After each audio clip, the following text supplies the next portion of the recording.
All right, this video is about child trafficking and more reasons why I believe that it was not Kiely in her vehicle.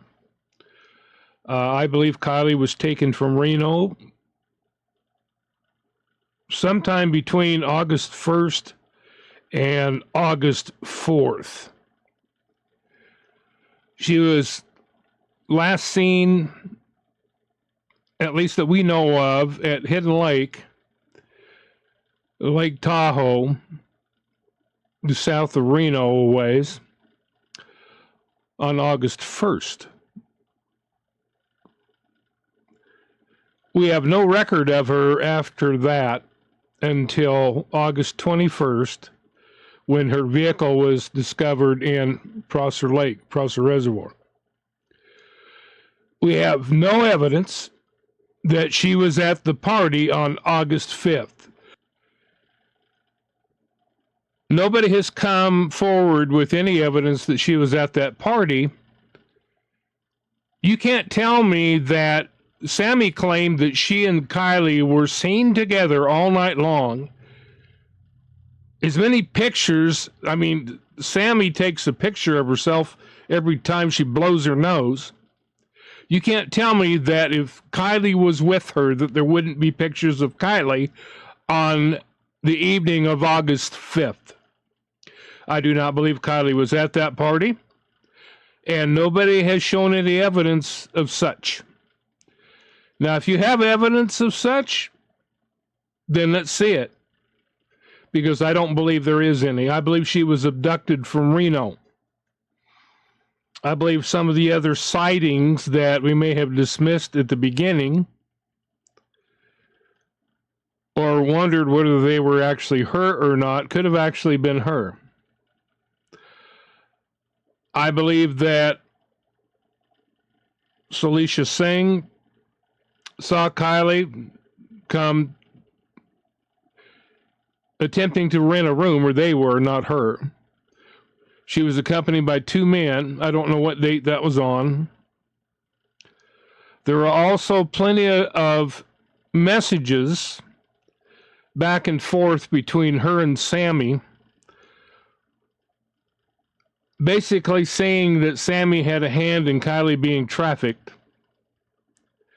And also there's another one of her saying that Sammy could have prevented it, and she was really upset with Sammy that she didn't. The autopsy that was done was obviously not Kiely. The height and weight were wrong. Everything was wrong on it. After they got some more information later, they added some addendums to the autopsy to make it look like it was legit. But I believe that the initial findings on the autopsy, of course, everything they seem to do over there is slipshod, so I don't know. I guess maybe that could be the case too. But I do not believe that was her. I don't know who it was. We have no evidence there was actually a real body in that vehicle. They hid everything from us.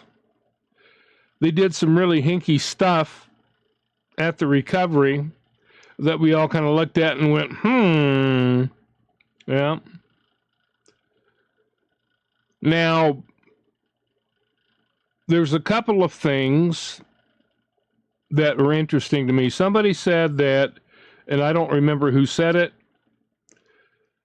It was in the flurry of messages and texts and stuff like that that was coming out in a lot of different YouTube videos. It was on Instagram and whatever else. That communications between parties involved, there were some people that said there was somebody famous at the party. I never saw anything that said who it was. It just said that there was a famous person at the party. Many people, and I'm just saying what other people said. I have no idea. I wasn't there. But some people said that Mark Zuckerberg was there. Well, Mark Zuckerberg does have a residence on Lake Tahoe. And as we will see in some of the video clips that I'm going to show you, now I'll just let the video clips speak for themselves, but let's just say they're not flattering. So anyway, this video is going to be mostly news clips and things like that, because I want you to understand. Now, there are some of you who fully understand the problem with trafficking over there, and there's a lot of you who have presented me with a lot of information. And a lot of you know a lot more about it than I do. You have very detailed information as to people involved. And by the way, don't come in my comments berating me, trying to imply that I'm lying, going after my character, saying, well, if you have information, come out with it. Don't be an idiot. For one thing, it's not your neck on the line. This is not a game, people. This ain't no frickin' game. This is real shit. Okay, we're dealing with some very evil and very powerful people over there. And I'm not coming out with anything until I have all the receipts that I need, because number one, I don't want to get slapped with a lawsuit because I'm saying a bunch of crap that I can't back up. Now, I have a lot of information, but I'm still waiting on some other information to fully vet before I come out with anything. So right now, just understand the timing is not contingent upon just me. I'll come out with it when I have everything that I need. Until then, I'm not coming out with it. You can bitch all you want. I don't care. It's not your frickin' neck on the line. Okay? Understand that. I'm not bullshitting, people. This is dangerous ground right here. And if you don't believe that, then whatever. Take a hike. I'm not gonna do it. I want to get justice for Kiely, but I'm not gonna get killed over it.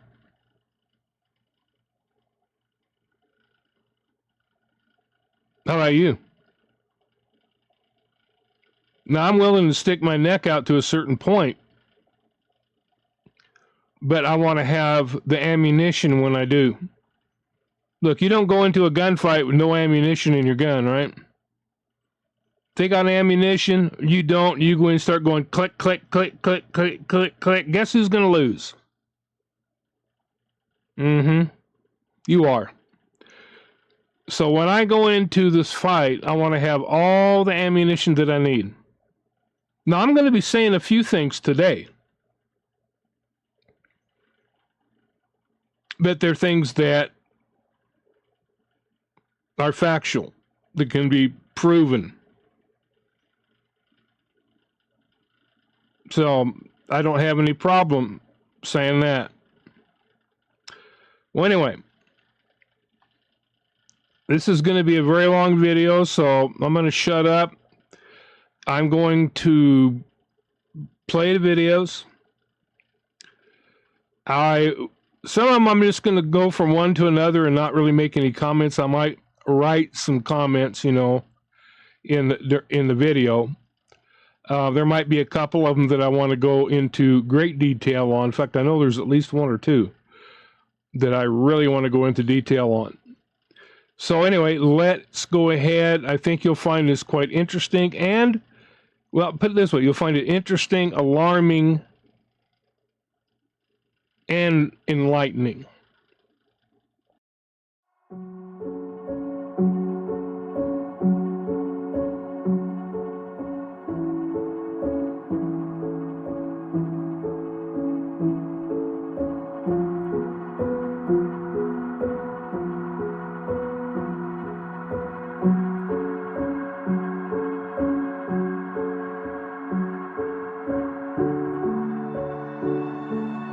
Parents need to be vigilant. This is a scary world out there on the internet. It's no longer, you know, back in the 80s it was stranger danger. It was, you know, the thought of a creepy person in a car snatching a child away. Well, that no longer has to occur. The exploitation of children can happen without the child ever leaving the home. That child can be exploited right in their bedroom, communicating with somebody online. So that's why my greatest advice to parents is to be engaged, know what your children are doing online, because they can be victimized right from the safety of their own home. Predators will use any means to communicate with children. And obviously the first thing is to pretend like they're a child. And they will communicate and try to get their trust enough that they start asking about personal information. You know, when we grew up, and I grew up, my parents told me never talk to a stranger. And that was something that was really emphasized as a child. Not just to me, but all my friends growing up. We heard the slogans, we heard everything about it. But yet, here we are in 2022, and the world with the electronic devices that we have and connection to the internet. Not one parent is telling their child, hey, don't talk to a stranger while you're online.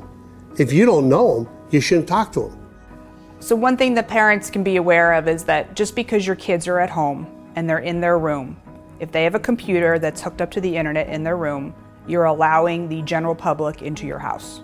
You don't know who your child is talking to if you are not intimately involved with the social media platforms or other type of electronic communications your child uses. Well, we begin here with a new and disturbing report out of the Wall Street Journal this morning, as more questions surround the role of big tech in protecting our children online. I couldn't believe what I read. The Journal reports that Instagram has been connecting and promoting a vast network of pedophilia. Researchers within the Wall Street Journal's investigation found that the platform enabled users to search for hashtags and recommended accounts related to buying and selling child sex material. One shocking example was a hashtag involving preteen sex. And despite the platform's algorithm promoting this type of content to other users, it's unclear how this network slipped under the nose of Instagram's parent company, Meta, and its CEO, Mark Zuckerberg. Meta is now responding to the Wall Street Journal's findings, telling Fox Business in a statement, quote, between 2020 and 2022, these teams dismantled 27 abusive networks. And in January 2023, we disabled more than 490,000 accounts for violating our child safety policies.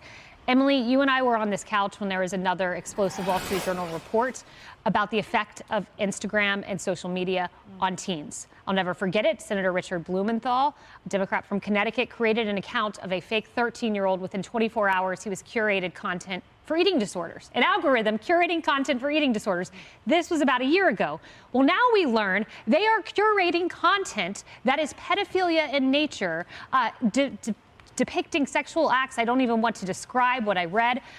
An algorithm promoting this, Emily. Nothing about this actually surprises me, Kaylee. The only thing that surprises me is that tepid reaction from Meta that essentially is claiming they've actually done something about it. When they talk about the 27 networks, when they talk about the 490,000 illicit accounts, tell me the percentage that represents. That's one through the eye hole. Well, what about the 2 million that haven't been discovered or acknowledged? Because whenever there's any existence of a structure, there will be nefarious activity. The dark web has been flourishing ever since the web was created. So why wouldn't there be a nexus with the advent of algorithms in the social media train? You know, I spoke with a representative, the liaison between the United States Secret Service and the National Center for Exploited and Missing Children. And former Secret Service agent Jeff James explained carefully that this is exactly the issue, that this in fact is incredibly prevalent, and that's why, unfortunately, it's so incumbent upon parents to understand what their teens are doing and their youth are doing. And the reason I say unfortunately is because there is so much that kids do and that adults do on these social media platforms that parents have no insight into, that they have no control over. Who has control, who does have responsibility for it, are these social media platforms that need to step up to the plate. And final point, for everyone on the woke left that associates law enforcement with simply walking a beat and with some type of racial representation on the sidewalks. This is why we need funding for law enforcement, Yes. both federal and local and state, because it requires investigations and resources and humans to go after this and to solve this. It's a collaboration between law enforcement and these guys. I don't trust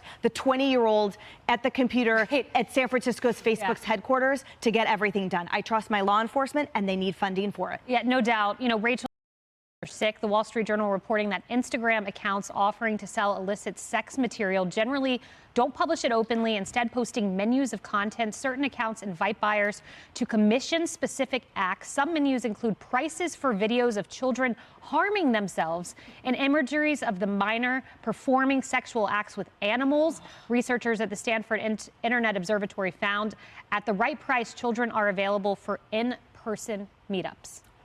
It's disgusting. Okay, let me just say something here. This is what evolution has done for you, people. They kicked God out of schools around 1962 and started teaching this evolution BS. They did away with godliness. They did away with morals. They started teaching kids that they're not a spiritual being, but they're nothing more than an animal that evolved the same as the rest of the other animals. And if you believe you're an animal, you're going to act like an animal. Yeah, this is what evolution has done for you. This is the kind of society that evolution has created. So you bunch of degenerate scientists and idiots that believe in that crap, for which there's absolutely no scientific evidence whatsoever. None. Yeah, this is what has transpired as a result of that. So I hope you're happy. We've just gone down the tube. We've become a society that has no sense of right or wrong, no conscience, nothing, no moral compass to guide us. Those of us that still believe the Bible have that. The rest of you don't.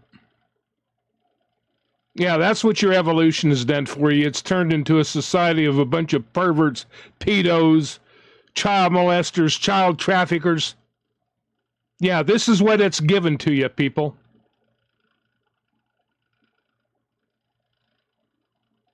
And it's not going to get any better. We just learned that Mel Gibson is about to release a 4-part massive documentary series on the worldwide child sex trafficking ring that brings in $34 billion a year in revenue. $34 billion in revenue. Just for a frame of reference, the airline industry this year, it's bounced back. It's on pace to do $22 billion in revenue this year. 22. That's all airline companies combined.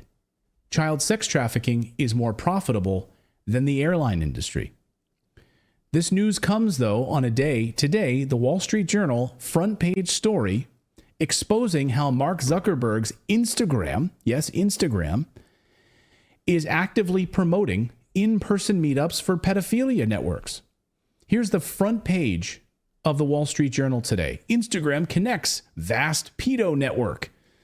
The meta unit systems for fostering communities have guided users to all sorts of child sex content. Company says it's improving their internal controls. Turns out all of those conspiracy theories about using a pizza emoji and a map that people said, no, that's like pedo language. That was a conspiracy theory. Turns out, just read the Wall Street Journal article. No, that's exactly how they communicated. If you're a seller, use pizza emoji. Use these different emojis to let people know what you want. It's all right there in Instagram. So that's happening. It is an honor to be here. I thank you for the invitation to share my testimony. My goal is to inspire action to safeguard the lives of migrant children, including the staggering 85,000 that are missing. Today, children will work overnight shifts at slaughterhouses, factories, restaurants to pay their debts to smugglers and traffickers. Today, children will be sold for sex. Today, children will call a hotline to report they are being abused, neglected, and trafficked, and we don't know if they're going to get the help they need.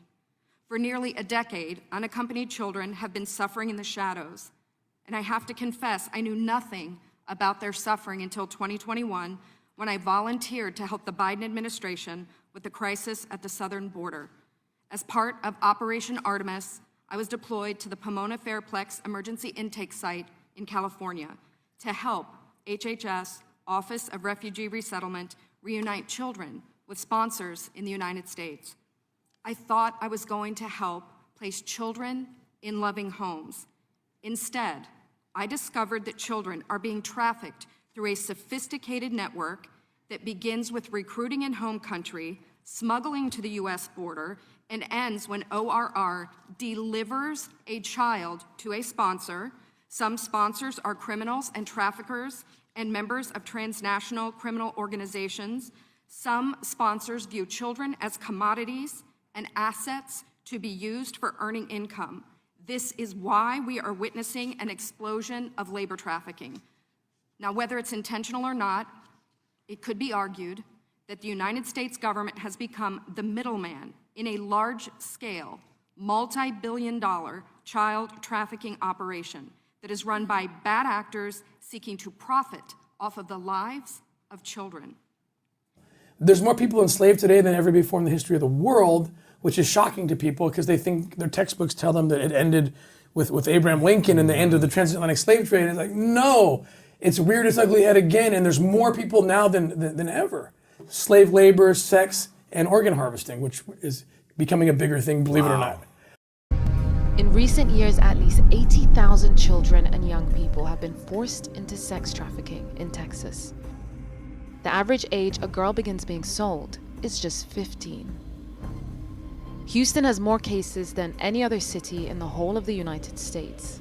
Bissonnette Street is ground zero. My daughter has a price tag on her. A child. Robin's daughter Kristen was just 15 when she was being sold on this street. I was just simply going out there to look for my daughter, but soon realized we had a problem. Houston, like all major cities, has sex workers who are working for themselves. But that's not what Bissonnette Street is known for. This is where vulnerable girls are forced into prostitution, as their sex traffickers, more commonly known as pimps, circle the block. Can you imagine a 15-year-old being a prostitute? They can't consent. A woman says she's a victim of human trafficking, and employees of a local motel did nothing to help her. Now she's suing. And this isn't even the first time this specific motel near the Big I has been hit with this kind of lawsuit. Spencer Schott joins us now in the newsroom to break down the claims here. Spencer, what can you tell us?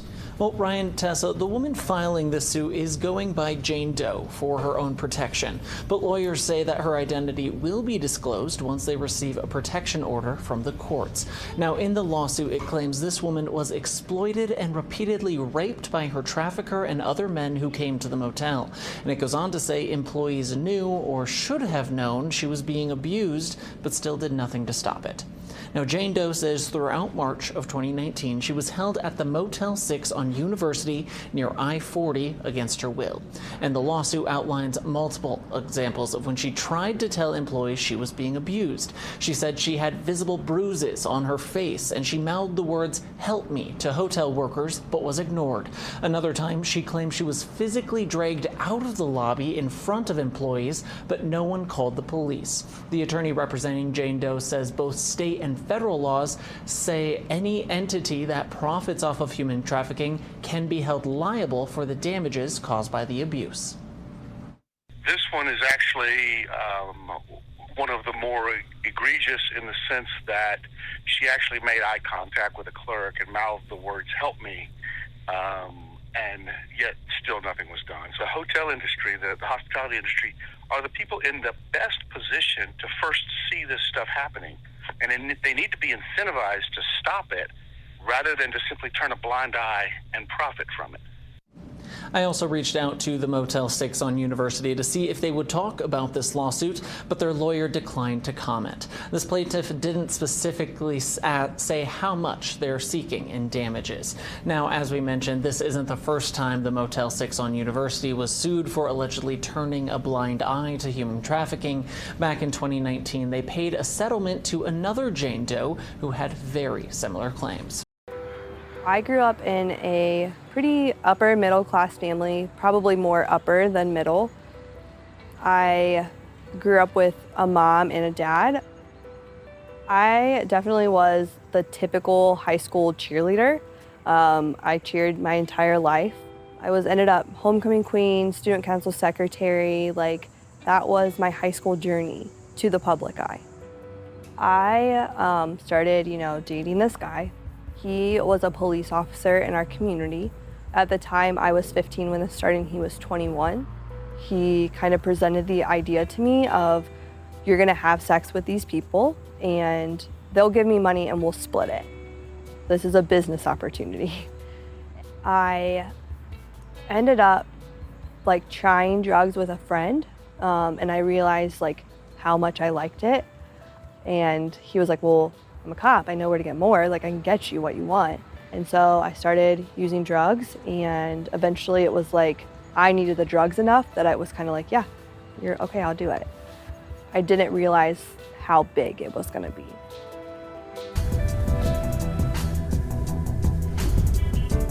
I didn't think it was as dangerous as it was. I really was naive to the fact that my daughter was being deceived, so to speak, by many people. I just thought, dangers were kids in the neighborhood, not someone on the internet. How's that going to affect our children? They're here with us. I didn't realize that it's very easy to be talked into things as a child, and I didn't know that there was people out there doing that. Me and my sister received a tablet, both of us, for Christmas one year, and I had met someone through one of my friends on Instagram, and we began talking, just casual conversations for a while, and he decided to ask me for some inappropriate pictures, which I was 12 at the time, so I didn't really understand that aspect of it, but I ended up sending him some pictures. The way my daughter Haley was acting was the first clue that something was up. She got quiet. She was more secretive. We caught her up late all the time.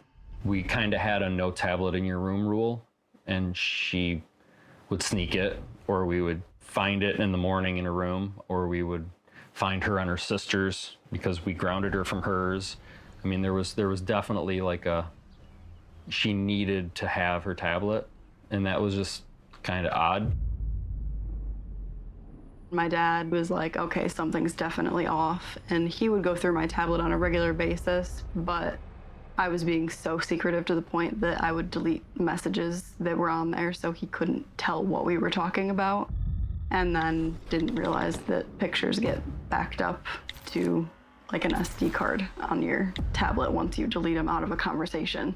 So he found it that way. Haley had expressed to her sister that she had this boyfriend named Bruce, and her younger sister came to us and said, hey, Haley has a boyfriend, his name is Bruce, and that's where I think it all started. Yeah. Wait a minute, she's 12. That's right. She has a boyfriend? Who is this Bruce? My instant reaction to that was Bruce. I was like, no one names their children Bruce these days. So I was like, is Bruce a man? So that's when I started digging deeper, and it just carried on. There were certain individuals following Bruce with fake accounts. They had fake screenshotted pictures for their profile picture, and you could just tell they were fake. I mean, they just looked wrong. And all the pictures on their page were screenshotted furniture. So then I would go to the next guy, and he had almost the exact same layout pictures, but a different name, different face. So I'm like, how does this person know this person? And why are they sending my daughter messages? I go, how are you? Do you want to talk? I copy and pasted their email address and started looking in Google, trying to figure out who these people were. I emailed them, I didn't get any response, of course. Actually, 2 of them, I got the mailer errors saying that the account was closed. And so that's when I was like, okay, this is really suspicious. These people are multiple fake accounts and they're trying to talk to my daughter through this kid that is asking for nudes. And that's when we decided to maybe take it to the police because it got a little out of our hands. We could only do so much. This operation is for the good of the cause. And that means that it's way bigger than us. This team has arrested 81 pedophiles. And if you look at national algorithms, that translates into over 2,000 victims that have been future saved by holding somebody accountable. This is an example of what you're out there. Today's world's a lot different than it was 20 years ago. A lot of the interaction, the majority of it is all online. And remember that if I am out pursuing a asset, I'm gonna go to where the assets are being displayed. I'm not gonna go where nobody is. I'm not gonna go stand at a corner at a mall, because that's just too creepy, right? But I'm gonna be online, I'm gonna follow people. These predators have a community. And many of them are social apps, dating apps, but there's always that deviant side that people want to go deeper into this rabbit hole. And that's where we go. We go to Kick, Skip the Game, City X Games. There's always new ones coming all the time, but they'll start a communication, then they ask for pictures. They want to see proof of life, and then they take the next step. He says, it seemed like we were dating, but a long-distance relationship, obviously. So I was like, okay, well, I guess we're in a relationship, so this is okay. Me and him were planning to meet up at one point. He lived in California, and I'm glad that didn't end up happening because I probably wouldn't be here. It was scary. It was really scary to think that that happens here at home. I think we're both very loving parents, and we've always tried to care for our kids first, and we fall short of the feeling that social media can give children. Even the best of best parents can't compete with what they're allowing their children to view and send and see on the internet. Some people will acknowledge that human trafficking is going on here, but they just assume that it's only in impoverished neighborhoods. But I think my story is a prime example of how that's not true, because I grew up in the typical middle-class home. I was raised in church, and it happened to me. I was trafficked actually just a couple doors down from my grandmother's. I was at her house fairly often, and it was just kind of like wrong place, wrong time kind of thing. And this younger boy had gotten involved in an organized crime group that was trafficking children all over the Chicagoland area. And basically the way it worked was these young boys recreated R. Kelly's sex tape that was going around the suburbs of Chicago at that time. And they used that to advertise me in the community. And whenever I happened to be over at my grandmother's, so this mostly happened in the summers when I was spending a lot of time there, they would somehow communicate to buyers that I was available. I would assume that I was going to the highest bidder, and then I would be told to come over to the house, and I was gone for only 30 to 45 minutes max, probably not even that long. And men from all over my community were coming to rape me. And you would never think, seeing them on the street, that they would be capable of something like that. Most of them came in, they took off a suit jacket, they had a ring on. They seemed like totally normal, average people. No one had that weird, living in my mom's basement vibe or anything like that. So I think a lot of people have a lot of stereotypes around this, and it's because of those stereotypes that it can exist well in America. The boyfriend pimp or the Romeo pimp, where they use manipulation and love and those types of emotional ties to lure the victims into the life. He took an interest in me and showed me a lot of affection, and that was something that at that time in my life was missing. And so to me, in my little 10-year-old brain, I thought he was my boyfriend. The boy was 16 when I met him. He was an older kid, so I just thought automatically he had a cool factor,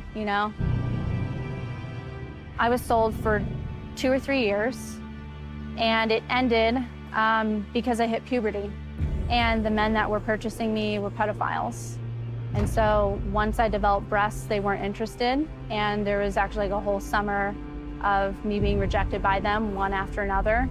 And so the business dried up, and they just upped and moved on to another kid. The worst thing you can do is hide from this issue, because it's coming at your kids whether you like it or not. Traffickers are constantly phishing online. They're sending DMs, they're watching kids for their vulnerable moment when they send that tweet or they send that update saying, I had an awful day, I hate my life, I hate my parents. That's the moment that they get into their life, and they're just, it seems innocent. When I first heard of sex trafficking, I thought what I think most people think, and that's about the little girls in Thailand or someone in a foreign country, or that very occasional person who is kidnapped and taken outside the country. The first time that I found out that sex trafficking was happening here in the United States and it was happening in this area, I think I was almost in just a little bit of disbelief. I didn't want to really think that it was happening because I think most people don't understand what it really is.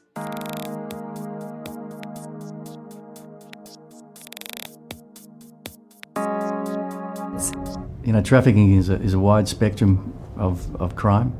We know for sure kids are being trafficked for organ harvesting, to become child soldiers in certain countries, for commercial sexual exploitation and commercial gain, for labour, but also babies are being sold illegally, and it's baby harvesting. So it could be in the form of hospitals that receive newborn babies from mothers that can't look after them and then selling them informally, or in this case could be a ring specifically, you know, gathering pregnant women to have babies so they can sell on. There's a huge risk of vulnerable children being trafficked or being victim of false adoption.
Now, the reason that I played the previous video about the Ukraine,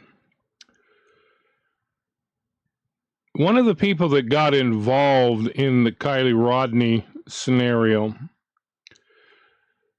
and this is just my personal opinion, but it is the opinion of other people too that I've talked to. Understand, Zanime, of course, is originally from Ukraine.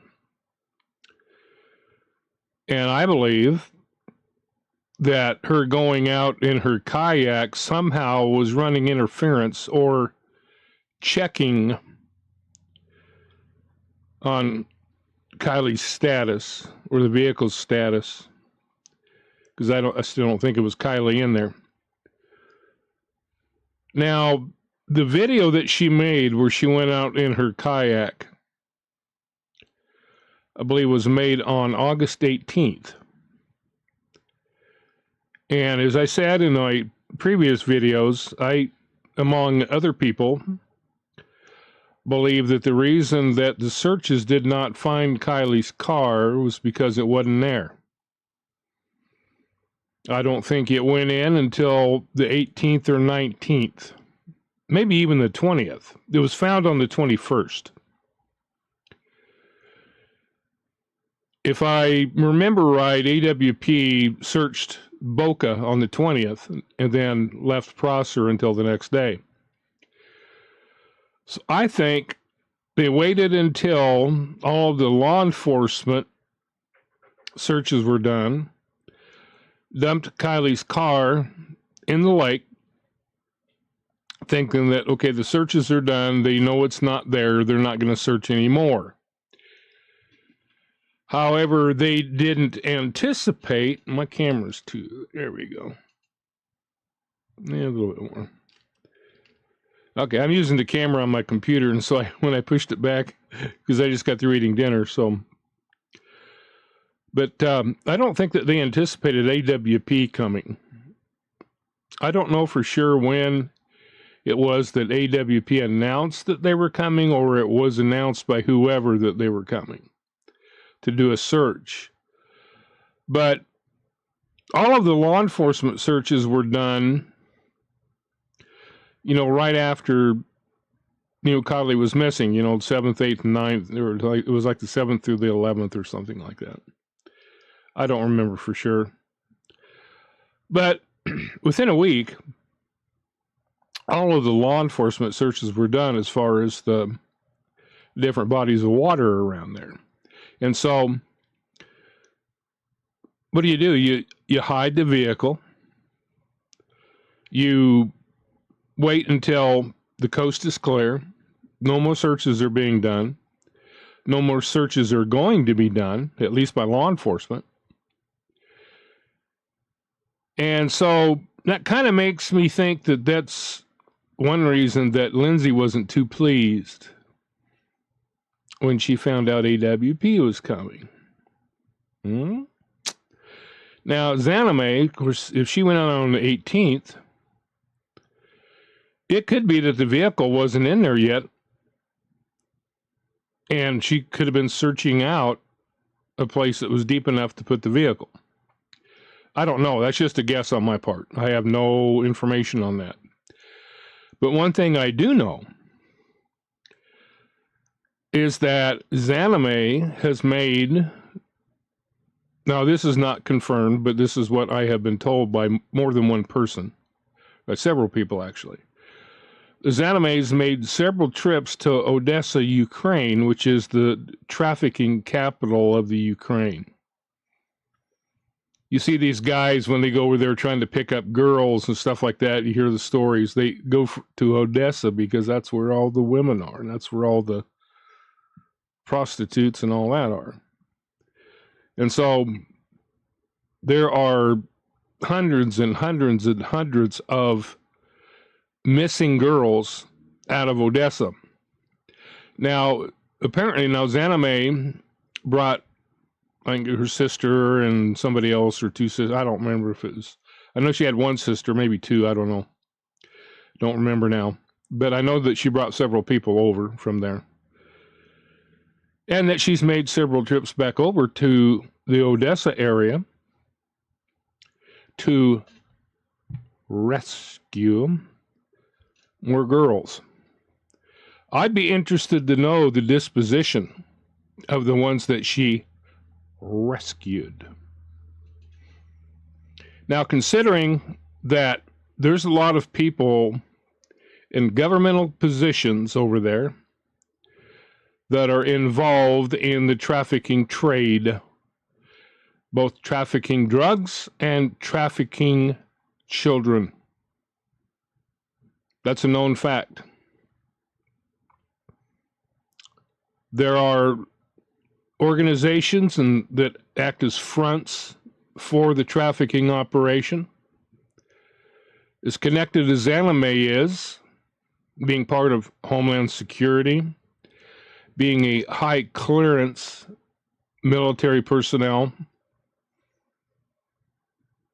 she would have the means to bring people into the country. Now, it could be that she's doing it all above board. It could be that she's literally or actually rescuing girls from over there and bringing them here to start a new life. But my personal opinion is I'd have a hard time believing that. Just put it that way. And especially with this war going on And all these people you saw on the video, people advertising themselves, looking for hosts, looking for places to stay over here. And you've got somebody showing up there saying, hey, you come with me, I'll get you, across the border, take you over to the United States, go to California or wherever this is that she's taking them. I would assume probably California. I just would assume that. I don't know that for a fact, but if I was to bet on it, that's where all her connections are. Now, I don't know how many girls that she has rescued. I don't know what she did with them after she brought them over here. Did she set them up with jobs and places to live and do everything according to Hoyle, as they say? Or were they trafficked? Why is she involved in Kiely's case? Why is she out there in Prosser after Kiely disappeared and right before, 3 days before her vehicle was found? Why did somebody draw an arrow in the dirt? There's a lot of things that don't add up.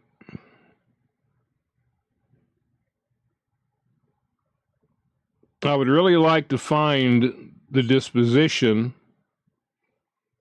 of what happened to all these girls that she's made several trips over there to rescue.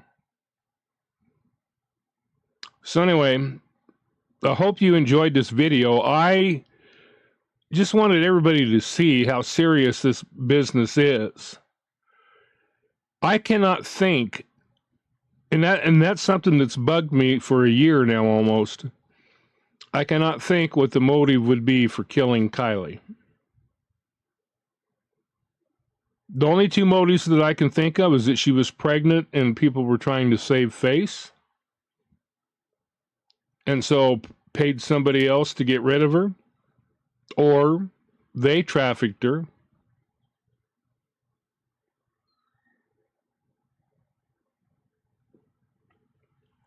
or, I mean, that's really the only motive that I can think of. There was another one that popped in my head and popped right back out.